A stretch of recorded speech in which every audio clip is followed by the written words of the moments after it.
Hello అండి, నమస్తే. Welcome to our channel Naini vlogs in Telugu. ఎలా ఉన్నారు అందరూ? బాగున్నారా? బాగుండాలి. ఇవాళ మన ఛానల్లో ఒక మంచి రైస్ ఐటెం అయితే చేయబోతున్నాము. ఒక్కొక్కసారి మన ఇంట్లో కూరగాయలు ఏమి ఉండవు, అలాంటప్పుడు కానీ, లేదా త్వరగా లంచ్ బాక్స్ చేసేయాలనుకోండి అప్పుడు కానీ, లేదా ఒకసారి రైస్ మిగిలిపోయి ఉంటుంది, లెఫ్ట్ ఓవర్ రైస్ అంటాం కదా, అది ఉన్నప్పుడు కానీ ఇలా ఆవాల అన్నం అనేది చేసుకోండి. చాలా బాగుంటుంది. బేసిక్గా మనం అన్నం మిగిలితే పులిహోర కలుపుతుంటాం, లేదంటే లెమన్ రైస్ చేస్తుంటాం కదా. ఈసారి అలా చేయకండి, ఈ ఆవాల అన్నం అయితే ట్రై చేయండి, సూపర్గా ఉంటుంది. ఈ ఆవాల అన్నం వేడి వేడి రైస్తో కూడా చేసుకోవచ్చండి. ఇక్కడ లెఫ్ట్ ఓవర్ రైస్ అయితే నా దగ్గర లేదు, అందుకు వేడిగా రైస్ చేస్తున్నాను. ముందుగా కుక్కర్ తీసుకొని ఒక 1.5 కప్ దాకా రైస్ వేస్తున్నాను. నేను ఇక్కడ 2 సర్వింగ్స్ అంటే 2 మనుషులకు సరిపడా చేస్తున్నాను. ఒక 1.5 కప్ రైస్ వేసేసి బాగా కడిగేసి తగినన్ని నీళ్ళైతే పోసుకోండి. రైస్ అయితే బాగా కడగాలన్నమాట. ఫస్ట్ ఒక 2 నుంచి 3 సార్లు బాగా కడిగేసుకొని తగినన్ని వాటర్ పోసుకోండి.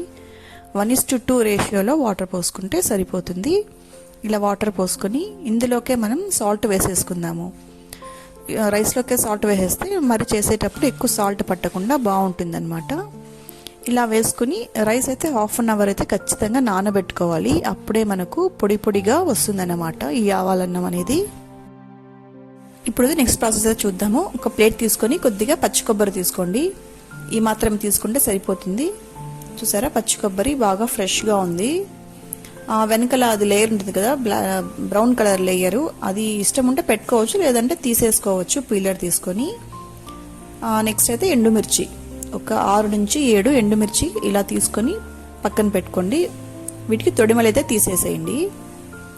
నెక్స్ట్ ఆ పచ్చి కొబ్బరిని మనం చిన్న ముక్కలుగా కట్ చేసుకుందాము. కట్ చేసుకుని ఆ ఎండుమిర్చి కూడా మనం తొట్టిమలైతే తీసేసుకుందాము. నెక్స్ట్ ఒక మిక్సీ జార్ అయితే తీసుకోండి. తీసుకున్నాక అందులోకి ఒక టేబుల్ స్పూన్ దాకా ఆవాలు అయితే వేసుకోండి. చిన్న ఆవాలు, పెద్ద ఆవాలని ఉంటాయి కదా, ఏవైనా పర్లేదు. తర్వాత కొద్దిగా జీలకర్ర, ఒక 1/2 టీ స్పూన్ జీలకర్ర అయితే మనకు సరిపోతుంది. నెక్స్ట్ మనం పక్కన పెట్టుకున్నాం కదా ఎండుమిర్చి, తొడిమలు తీసేసి ఇక్కడ నేను వేసేస్తున్నాను. ఎండుమిర్చి మనం కారానికి ఇదే అన్నమాట వాడేది, ఇంకా ఏమి వాడము. పచ్చిమిర్చి కానీ కారం పొడి కానీ ఏమీ అవసరం లేదు. నెక్స్ట్ కట్ చేసి పెట్టుకున్న పచ్చి కొబ్బరి ముక్కలను కూడా ఇందులోకి చక్కగా వేసేసుకుందాం. వేసేసుకున్న తర్వాత ఒక 1/2 టీ స్పూన్ దాకా పసుపు వేసుకోండి. ఇంకా చిన్న టేబుల్ స్పూన్తో వేస్తున్నాను. ఒక 1/2 టీ స్పూన్ అయితే మనకు సరిపోతుంది అనమాట. అది కూడా మనం వేసేసుకున్న తర్వాత నెక్స్ట్ సాల్ట్ వేసుకుందాం. ఆల్రెడీ మనం రైస్లో వేసాం కదా, సో ఇందులోకి కొద్దిగా వేసుకుంటే సరిపోతుంది అనమాట. ఇవన్నీ వేసుకొని చక్కగా మిక్సీ పట్టుకుందాం. మెత్తగా పేస్ట్ చేసుకొని పట్టుకోవాలన్నమాట. నేను ఇక్కడ మిక్సీ అయితే సుజాత మిక్సీ వాడుతున్నానండి. నేను చాలా మిక్సీలు వాడాను, కానీ ఈ మిక్సర్ మాత్రం చాలా బాగుంది. వేరే వాటితో పోల్చుకుంటే చాలా ఎఫిషియెంట్గా పనిచేస్తుంది, ఫాస్ట్గా గ్రైండ్ చేస్తుంది అనమాట మనకి ఏదైనా కూడా. బయట రెస్టారెంట్స్లోను తర్వాత హోటల్స్లోనూ కూడా ఇదే వాడుతుంటారు. నేను చూసాను, అబ్జర్వ్ చేశాను. డైనమిక్స్ అనేసి, సుజాత డైనమిక్స్ చాలా బాగుందండి. హై స్పీడ్ మోటార్ ఉంటుంది దీనికి.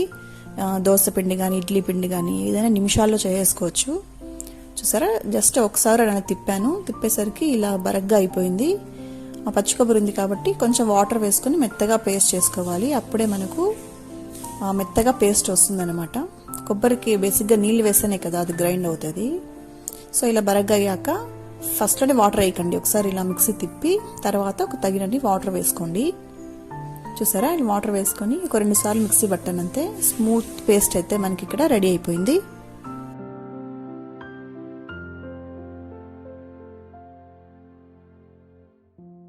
నెక్స్ట్ మనం నానబెట్టుకున్నాం కదా రైస్, హాఫ్ అన్ అవర్, అది ఇప్పుడు మనం పెట్టేసుకుందాము. పెట్టుకొని ఇలా గ్యాస్కెట్ అది మూత అది పెట్టేసి ఒక 2 విజిల్స్ దాకా ఉడికించుకుందామండి. ఉడికించుకుంటే ఇలా వేడి వేడి రైస్ అయితే రెడీ అయిపోతుంది. ఇది లెఫ్ట్ ఓవర్ రైస్తో అయినా బాగుంటుంది, ఇలా వేడి వేడి రైస్తో అయినా బాగుంటుంది, ఏదైనా నో ప్రాబ్లం. నెక్స్ట్ కడాయి పెట్టేసి ఒక 2 టేబుల్ స్పూన్ల దాకా ఆయిల్ వేసుకోండి. ఆయిల్ కొంచెం వేడెక్కాక కొంచెం జీడిపప్పు ఇలా కట్ చేసుకొని గోల్డెన్ బ్రౌన్ వచ్చేంత వరకు వేయించుకోండి.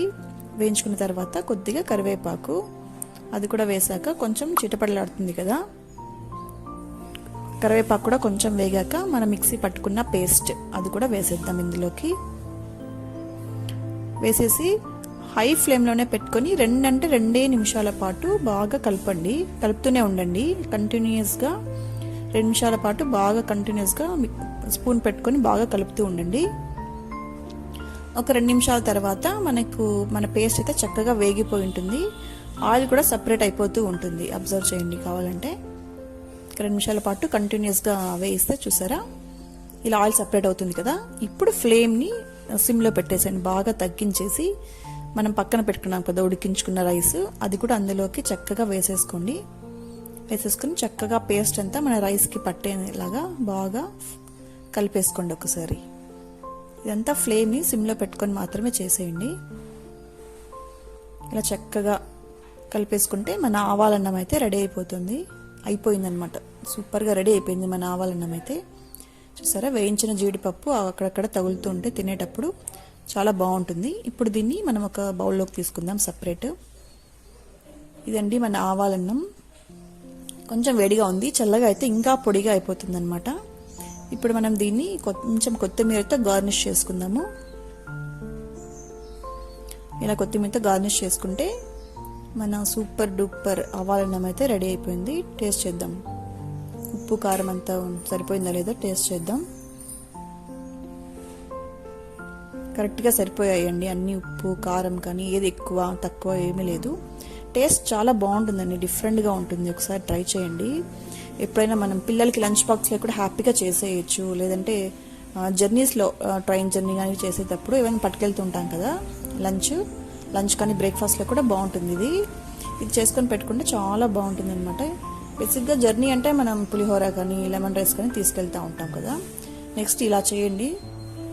టేస్ట్ డిఫరెంట్గా ఉంటుంది. ఖచ్చితంగా ప్రతి ఒక్కరు ఇష్టపడతారు. మిమ్మల్ని రెసిపీ కూడా అడుగుతారనమాట ఏంటిది అనేసి.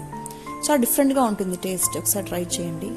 ఇలాంటి ఎన్నో డిఫరెంట్ రెసిపీస్ మన ఛానల్లో ఉన్నాయి. ఒకసారి చెక్ చేస్తే మీకు తెలుస్తుంది అనమాట. నచ్చింది కదండి ఈ ఆవాలన్నం. మీకు కూడా అయితే ఖచ్చితంగా మీ కిచెన్లో ట్రై చేయండి ఇవాళే. హోప్ అండి మీకు ఈ వీడియో నచ్చింది అనుకుంటున్నాను. నచ్చితే మన ఛానల్ని సబ్స్క్రైబ్ చేసుకోండి. అలాగే ఈ వీడియోని 10 మందికి షేర్ చేయండి. మీరు కూడా లైక్ చేసి కామెంట్ చేసుకోండి. Thank you for watching. Bye.